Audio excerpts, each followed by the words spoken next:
be talking about probate records today. My name is Brian Dutton. Welcome everybody and thank you again for being here. How many of you have been to school before? Which school? Any school? Most everybody? How many of you have taken a test before? Did you like it? No. Well, we'll have a few questions, today in here. I won't be keeping score though, so don't worry about it. But just to feel see free who's to awake. shout out answers and stuff. Part of it might be to help keep me awake, so feel free to answer. Probate records. The very nature of probate records makes them a very, very valuable resource for genealogists.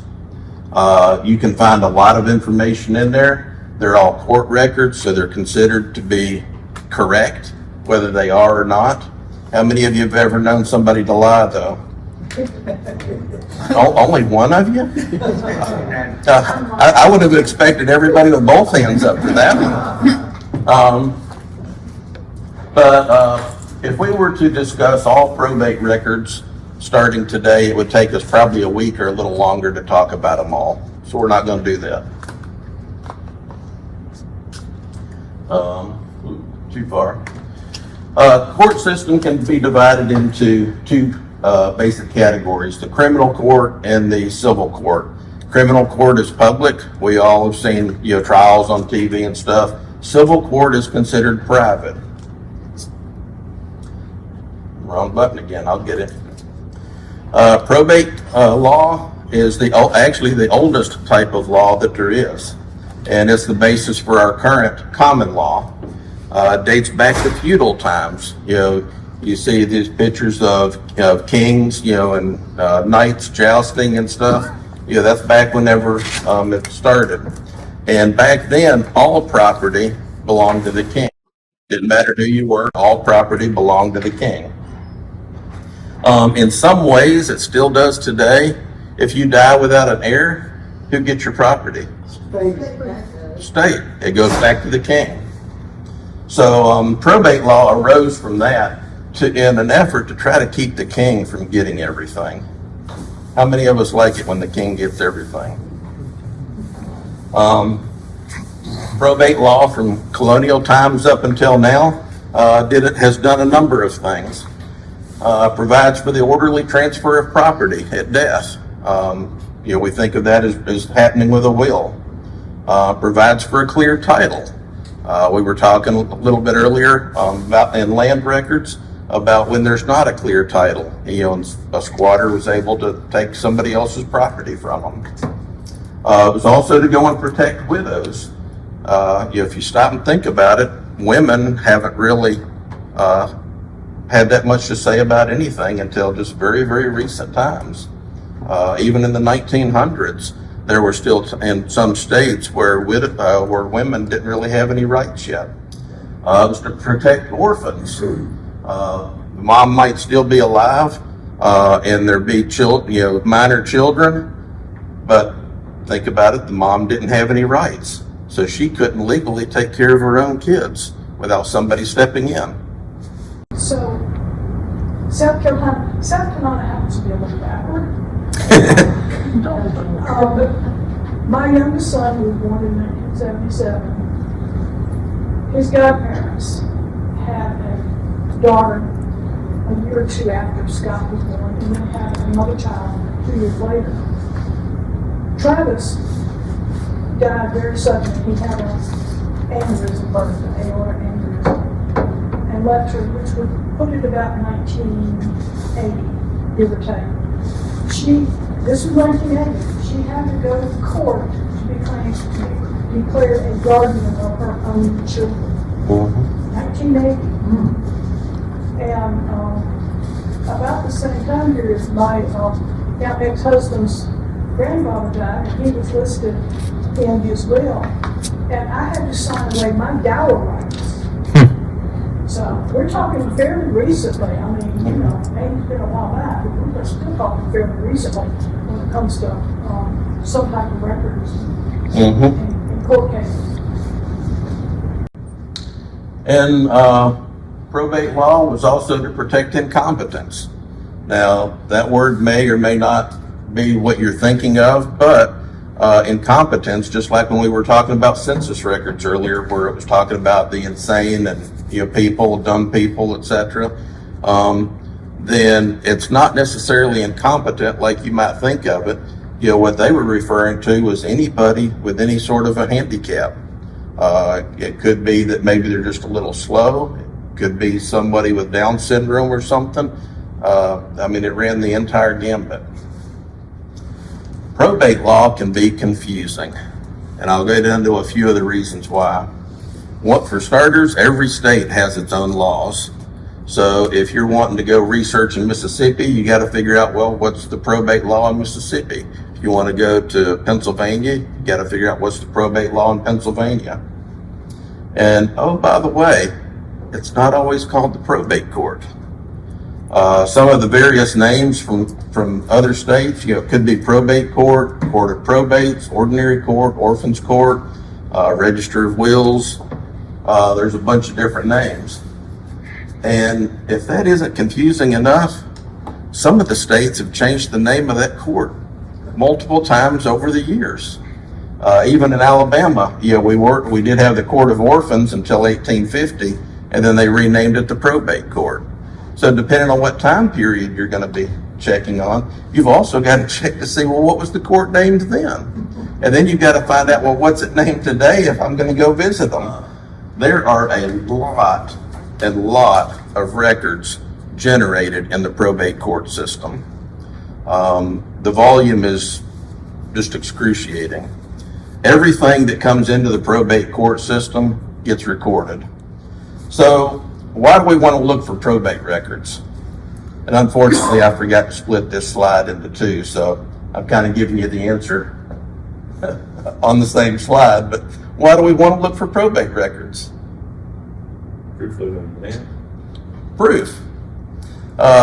You've heard all the speakers today talk that what you want to do is find proof of whatever it is you're looking for. The main things we need to prove is the relationship between a child and their parents. And then we need to prove the relationship between the parents. And that's what this does. Probate records are always a record that's signed by somebody under oath. So unless you find something else that disputes it, we have to assume that that record is accurate. It may be, it may not be. But unless we find another record that's dated afterwards that disputes it, then we have to assume the record's accurate. So when you think of probate records, what are some records that you think of? Deeds. Wills. Adoptions, yep. What's something else that would kind of go along with adoptions? Guardianships. Guardianships, yep. Conservatorships too. Mm-hmm. Yep. I hadn't written that one on my list, but We send people from Social Security to get conservatorships over people. okay. Yeah. I need to add that one on here. Yeah.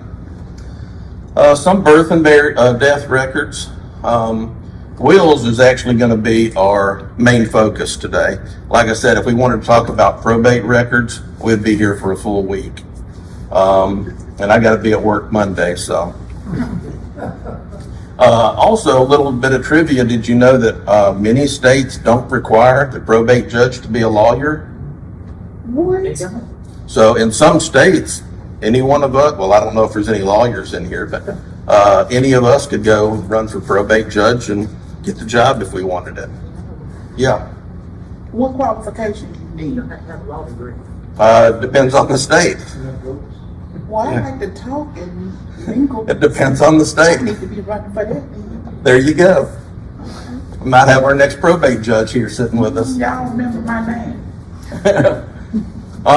So we're going to concentrate today on the wills. Just one little piece of that pie that we've been talking about. However, when you get into wills, you've got a lot of different documents that come into play with it. There's an actual will. That's where someone dies testate. There's codices to wills, when you make an amendment to it.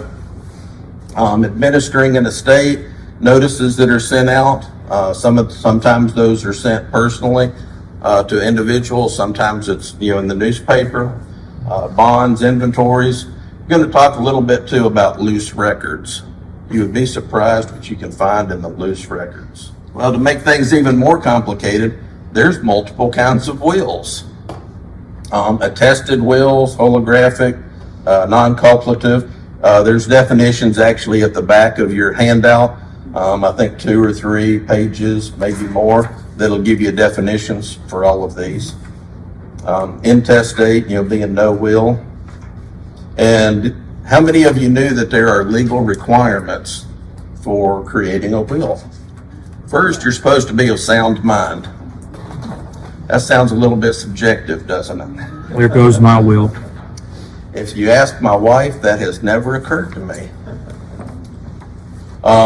Sound mind really doesn't mean that someone has to be perfectly sane in order to make a will. It can be somebody that's starting to get a little bit memory deprived. Maybe they can't remember things, from a few weeks ago or whatever. Maybe they are having a few issues, but are they sound mind enough that they can understand that, yes, I am making a will. Yes, I know that I am leaving this to person A and person B. Do I understand the process of what I'm doing? And if they can do all of that, and then they're considered of sound mind.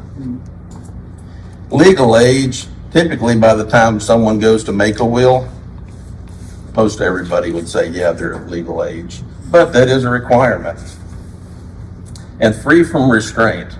That was talked about once just briefly this morning. We talked about it as a land records when, a wife might be called aside and asked behind closed doors, are you in agreement with your husband selling this property? Now, especially 100 years ago, 200 years ago, if a wife was called aside to go and ask a question, are you okay with your husband doing this? How often was she going to say no? She always got to agree with the husband. Yeah. She's got to go home with him. She's going to agree with him, especially back then when the wife had 0 rights. So she's always going to agree. But that's a requirement. So in the probate process, and most of the process that we're about to go through generally happens in both testate and intestate wills or estates. So both when the person had a will as well as when they did not have a will. Not every one of these steps that we're about to go through always occurred, but the procedure was basically the same. So, what do you think has to happen first to go and probate a will? Someone's got to die. So a person dies, they get buried. There's a petition then to go and probate the estate. The will has to be proven. Got to be notice given to heirs and creditors. Excuse me. Got to have hearings. There's got to be letters done, by both the administrator or administrators and the executor. Sometimes there will have to be appraisals done of things. All that then has to be returned back to the court. If there's minor errors, a guardian has to be appointed. Now remember, it's just very, very recent whenever the mother would automatically go and get guardianship. Stephanie was just telling us about 1980 when her relative couldn't. If there's a widow involved, then there's got to be a dower proceeding. All these things are generating records. There's got to be publications of it, that everything's taking place. If there was any debts that the decedent had, they've got to be paid. All of this coming out of the estate. Everything has to be kept track of. I was looking at a will package a couple years ago, and the will itself and the few documents that went along with it took up like 3 or 4 pages. But then there was, 40, 50, 60 pages after that, all of receipts and things where the executor was paying off debts, doing this, doing that. And And to be honest with you, it almost looked more to me like he was trying to make money off the estate, and then when it would be zero, he'd say, okay, we can settle it. But, he had to put in all these receipts to get his payments back. Then we end up with a final settlement, and distribution is made to the heirs. Every one of those steps that has to be done produces documents.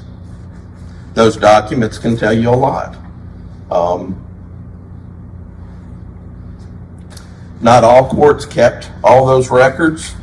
Now, by saying that not all of them kept it, I'm not suggesting that they threw their records away, but, not all courts, have the same processes. Remember I said it's different from state to state. But most of it was the same, and, and every one of those generated records. Some of those record types, there'd be probate minutes. Remember, this had to go before the probate judge, so he's got a docket. He's got a secretary that has to go and keep minutes. It's not called a secretary, I forget what they're called, but you get the idea. There's going to be the will record, then the judge's probate docket. There's going to be other letters of administration, guardianship, people saying, well, I did this, I have to do that. Be an inventory of the estate. You would be surprised how interesting the inventory for an estate can be. If you haven't looked at one, you ought to go look at one, even if it's not one of your ancestors. One thing I'm always teaching about with genealogy is that we need to learn more about the person than just a name and a date. It's always good to put a face to that name. Well, one of the ways you can do that is, using some of the records we've talked about today. We talked about the agricultural census, for instance. It can tell you a lot about a person, by seeing what all that they did or didn't have. The estate inventory is another thing. They go and list everything. You will even see things like, three sets of bed linens, and given a value. I mean, it'll get down to the nitty gritty detail. A bucket of 10 penny nails. Right. And so you can end up finding out a lot about, what kind of a person was it, seeing what all that they had, what kind of, where they put their value at, as well as, what kind of worth that they had. So, one of here is, I noticed in passing that part of the estate for the tax ceiling was one Negro girl. Yeah. So that's something you might need to check. Yeah, Right. Unfortunately, you do have to check those because the slaves were considered property. The only place that she was better Yep. recorded. In an estate Could be. inventory, that may be the only place you'll ever get those names. Then we got probate case papers, closed records, juvenile minutes, lunacy minutes. Lunacy might not be quite what you're commonly thinking of, but that could be the child, or maybe an adult child that's living in the household that just isn't quite of sound mind. It could also end up being a deaf or dumb child that may be an adult, somebody who's just not quite physically able to take care of themselves. The commitments, you'd mentioned that a moment ago. Excuse me. And then the loose records. Loose records are extremely good to go through, and we'll talk a little more about them. Every estate, whether they died with or without a will, is probably going to have a file of miscellaneous papers.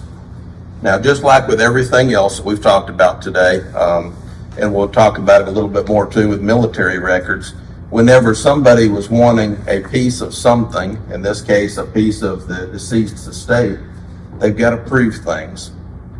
We talked about it with marriages where, a wife might have to prove she was married, to end up being able to remarry or something.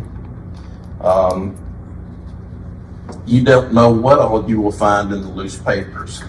Talk a little bit about payments on behalf of the decedent, the deceased person. You may also find pages ripped out of the family Bible in order to go and prove births, deaths, marriages, prove children. prove that a wife was actually the wife of the man who died, if it happened to be him who passed away. You may find military records lying loose in those will papers. Maybe a widow has to go and prove that her husband actually did serve, and maybe he was getting a pension, so got some pension paperwork or something that's laying in there. That might be stuff that you can't find any place else on the planet, but you'll find them in those loose papers. You never know what you might find. Might not have much of anything, but you never know until you look. Anything you can think of could end up being in there. Letters and other, personal family papers. Maybe letters where, the man was writing back and forth to, a sibling or something and talking about his family. But it's a letter that ends up proving a relationship. Did you know you can't? Are the loose records attached to the original document? Like the will? Not attached per se, no. For instance, like if you, if you go over to the Lauderdale County Courthouse, for instance, you can go and look up the will in their will books, and you can end up seeing it. When you're looking through the index, you can also see if there's a packet number that's associated with that. Some wills will have it, some will not. If there's a packet number listed, then you have to go into that side room, and they've got a whole big wall that just has drawers. The drawers are 6 by 9? Yeah, they're something small. like that, 5 by 7 maybe. And those are where all those individual will packets are. And some of them will have packets that are, almost paper thin, where there's only a few sheets of paper. And I've seen some of those packets where, it was literally this thick, where, just your papers folded and stacked in there.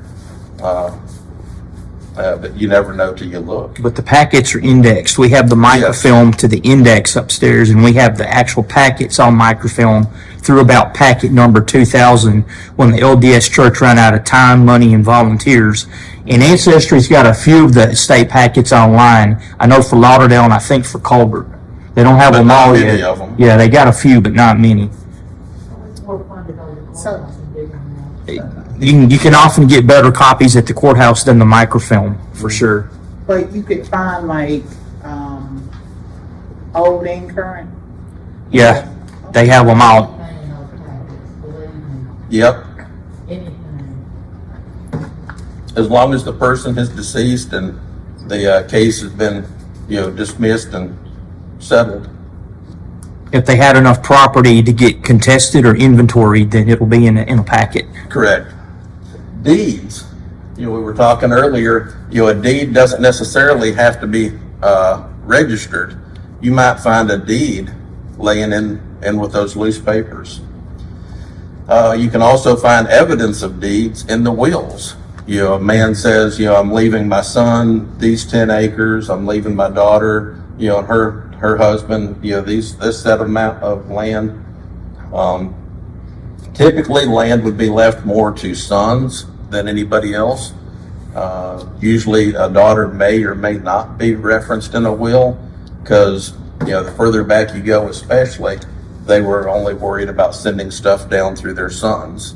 And more important than that, they usually stressed the oldest son. The oldest son would get the biggest share anyway, but even beyond that, sometimes it was only given to the oldest son. Primogeniture. Yeah. And speaking of the rule of primogeniture for a moment, how many of you have ever heard that phrase before? Do you know what it means? One does? Firstborn. Mm-hmm. How many of you have seen one of those, pretty pictures of the English countryside, and there's all these rock walls that are, probably 2 or 3 feet tall, dividing the landscape up into, 8 by 10 sections or something? Have you ever wondered about that? Did you know that those walls are actually property lines dividing individual pieces of property? Yeah. How would you like to own a piece of property and it's not even big enough to put a storage building on? Well, honestly, that's literally the case with a lot of those. Most of those pictures you see like that, those are all individual farms. nothing's being done with them because they're not big enough for it. That's why the law of primogeniture came about back during feudal times. And it was basically a law that said a person could only leave their stuff to the firstborn, because England was getting divided up into such small pieces that the land was becoming useless. And that was still law even whenever the Europeans started coming over to the new world, to America. So that was one of the first things that kind of went away fairly quickly, because in America, we had plenty of land at the time. So, but a little bit off topic, but deeds, we mentioned before, they can identify where a person is moving from or to. I've actually been able to trace a couple of my ancestors who were coming across New York State because, I found a will for one of them in Steuben County, New York. I knew where he was, in 1850, but I wasn't quite sure in 1840.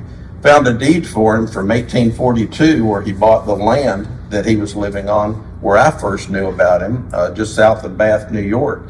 And it said, Luther Newton of Greene County, New York. Well, where was my next stop going to be? Yeah, 1842, he's living in Greene County. I know where to go to now. So I finished up my research there and I traveled over to Greene County, and sure enough, I found some deeds, and it showed him selling land in 1845.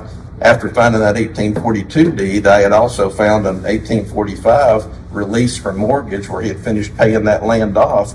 And so probably after he finished paying it off, he sold his old place and moved. But I was able then to go and trace him back to further across New York State, using the deeds to track his migration routes. When you're looking at an index and it happens to say et al., what is usually your first reaction? Go looking for more information. But how many of us have went and seen, I'm looking for Luther Newton and I see a John Newton et al. And I think, that's not me, and just went on. And others. Most of us have. But that et al. Means and others. It could mean one other person. It could mean 20 other people. It could mean John and all 19 of his siblings. But in the index, it's listed as et al. So anytime you see that when you're looking for somebody, go look at the actual document. Don't, because, it might include your ancestor, might not, but you don't know till you look. So where should we look for probate records? First, we should look at the county where the person passed away. It's not always where they're going to be at, but that's the first place to look. Next is to look at the counties adjacent to that death county. Look any place that they own real estate. Look at the counties where other family members resided. You never know, maybe great-great-great-great-granddad was actually living with his oldest son during the last 6 months of his life. Actually didn't even own any land there, and that's where he passed away at. But everything might be in where his old residence was. Look at all time periods. Not all of these probate records would actually be done in the same year that the ancestor passed away. The whole process can take 10 years or so. It can take longer than that. Elvis Presley's estate still isn't final probated yet. When did he pass away? I think 77. Good memory. Wait a minute, hold on. Almost 77. Yep. What do you mean it's not finalized? They haven't finalized the probate on it, because part of that would mean dividing up Graceland, shutting down all of the industry that all the heirs are making money off of. So it's all still in his estate, making money for the family. Mixed up in his representatives stuff too, and they can't get to it because it's. Some of it may be. I don't know all the legal aspects of it. I had just, read where it was going to, they would kind of have to liquidate Graceland in order to finish probating it. So they just can't close it out and say that they Yeah. don't want to relitigate it anymore? Yeah, they still can. But the key though is they haven't finished the probate process. They've So done just part have of to it. until they decide. Yeah. They're making too much money off of it the way it is. Right. Yeah, that's exactly right. It's more lucrative to keep it like it is. Right, Yeah. wow. All those tourists coming through, getting married There there. was such a fuss when the guy pulled that scam trying to say that the estate was,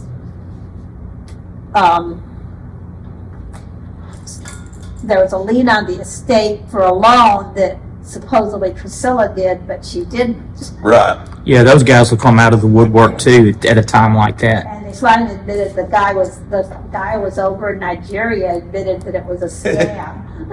He was just trying his luck at it.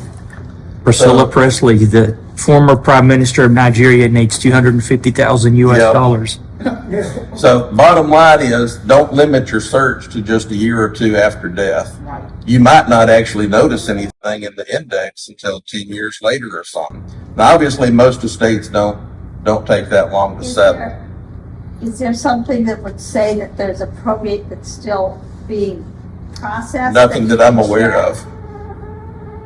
Like probate and Not that I'm aware of. Well, I had an ancestor who died in 1881 and his estate was still in probate in 1885. And every couple of years, they're publishing notices in the newspaper looking for people that have claims on the estate to come forward. But that doesn't always make it No, to yeah, the probate it index doesn't, yeah. until it's final. And it's not real uncommon for it to take 3 years, maybe even 5. Taking 50 years, it's a little different story. But anywhere from a couple of months to 5 years would be fairly normal. Hey, Brian, Unless you're Elvis. what's real interesting is when the descendants get into it, because old Jack Phelps out there did leave a will, and he had 2 wives, and those children got into it. And it was amazing the information that was there of where they lived, whose side they were on, and they extended that probate out for 10 years. But the interesting part was who was sided with whom. They just really got into a fight about what who was playing there. And my guy was a justice of the peace and then elected to the probate court. And you'd think if anybody would have left the will, it would have been Joseph Imes, but he didn't. If he did, I can't find it. Yeah, that's like when my uncle died, my aunt walks in the house and looks at my mother and says, where's the will? And my uncle was the one who would yell up at everybody in the family, make sure you write a will. You'd think there'd be a will, but supposedly there was never a will. We all think she hid it. Well, stranger things have happened. That happened too. I don't want anybody getting anything. I'm not showing this will to anybody. And all those records like that are going to be in those loose records. How many of you now want to look at the loose records if any exist? That may be where Joseph's will is. Something I was going to say for our next topic, military records, but I'll go ahead and mention now and kind of apply. When you're getting someone's military records, if they got a pension, always make sure you order and get the pension records too, because those will be just like with these loose records here. And the reason is, one of my second great-grandfathers served in the Civil War.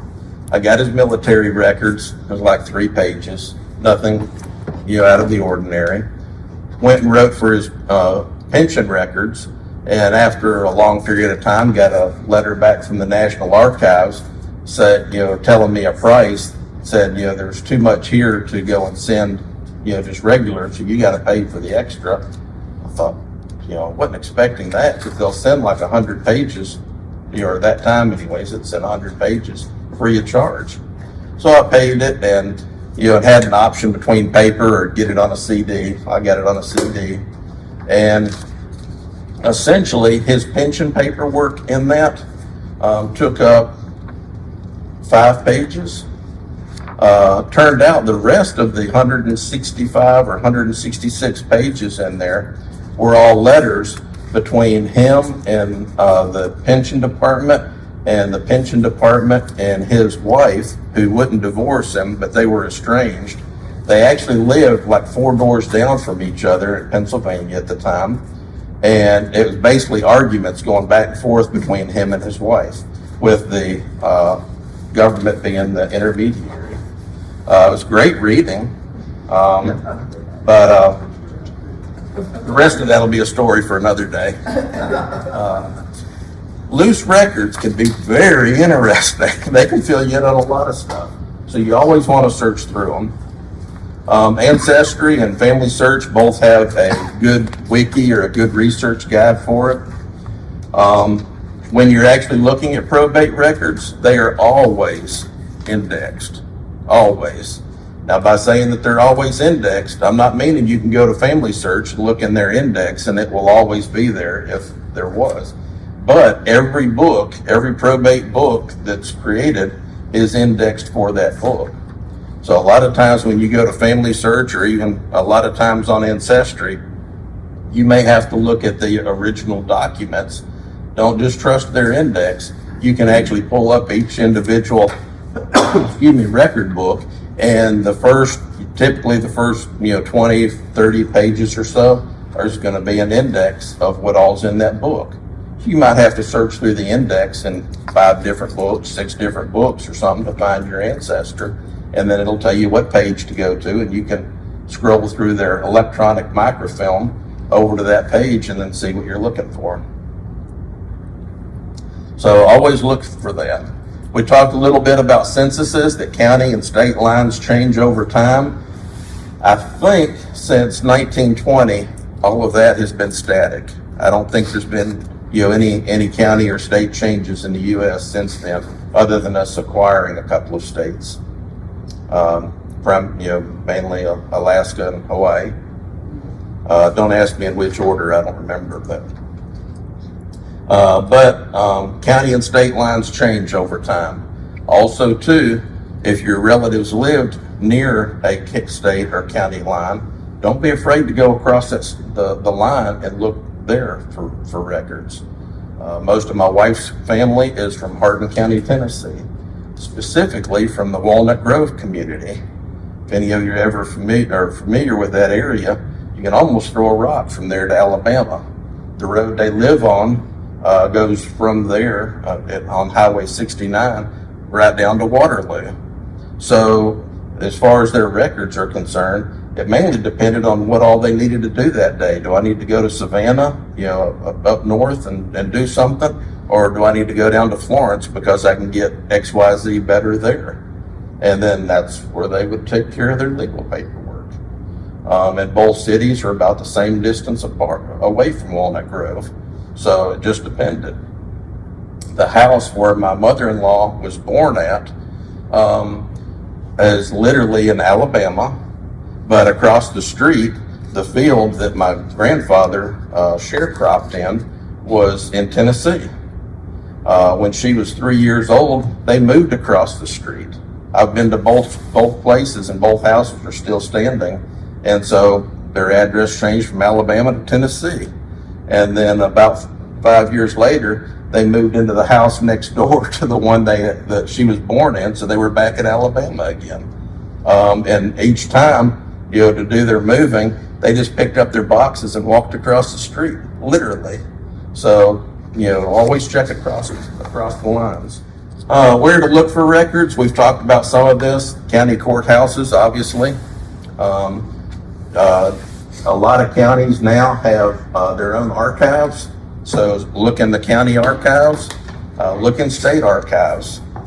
Libraries, family files up in the library. Somebody else might have found some records, made copies of it, and then put it in those family files, and gives you a way to locate things. If you end up doing that, and sharing some of your records that way, thank you from all of us that helps. But remember to go and make a note on the back of the record.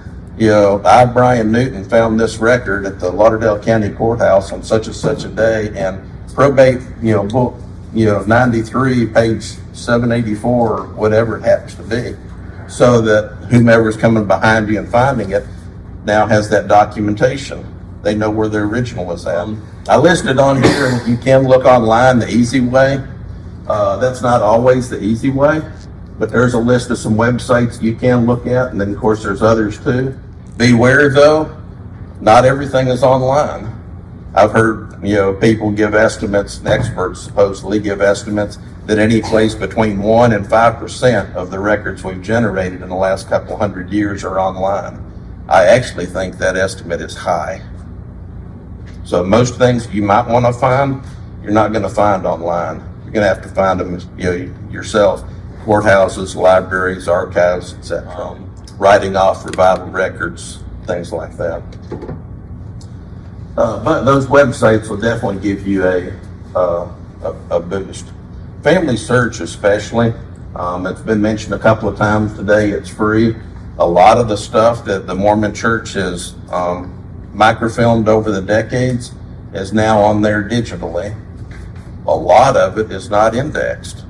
So, but you can go to a county to see what all they've got. They'll give you a link to, we've got probate records for this 100-year period.